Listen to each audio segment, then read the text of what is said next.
ஒரு கல்யாணம் நடக்கணும்னு எத்தனை தீபத்தை ஏத்துனீங்க, எத்தனை கடவுளை கும்பிட்டீங்க. எல்லாம் கை கூடி வரும்போது இப்படி கை கழுவிட்டு வந்து நிக்கிறீங்களே, ஏங்க? காதல் தாங்க காரணம். காதல்ங்கிறது சுவத்தை வச்சு எழுதுற சித்திரம் இல்லைங்க. பொங்கலுக்கும் தீபாவளிக்கும் புதுசு புதுசா எழுதிக்கிறதுக்கு அது மனசுக்குள்ள உயிர் எழுதுற ஓவியம்.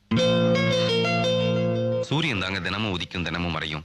காதல் ஒரு முறைதான் உதிக்கும், ஆயுசுக்கும் மறையாது. இதுதான் உங்களுக்கே தெரியுமே. பஸ்ஸை தவற விட்டா ஆட்டோல போலாங்க, ஆட்டோ தவற விட்டா ரிக்ஷால போலாங்க. ஆனா காதலை தவற விட்டவங்களுக்கு ரூட்டே கிடையாது. எங்க போனாலும் மனசு ஒரே இடத்தை தான் சுத்தி வரும், விட்ட இடத்தை. அதான் வந்துட்டேன். நீங்க இருக்கிற சந்தோஷத்தை தொலைச்சிட்டு இல்லாததை இருட்டுல தேடுறீங்க. தொலைச்சதை தொலைச்ச இடத்துல தானங்க தேட முடியும். வெளிச்சமா இருக்குங்கிறதுக்காக வேற இடத்துலயே தேட முடியும்? ஒருத்தரை விரும்பின நீங்க இன்னொருத்தரை கல்யாணம் பண்ணிக்க முடியாதுங்கிறீங்க.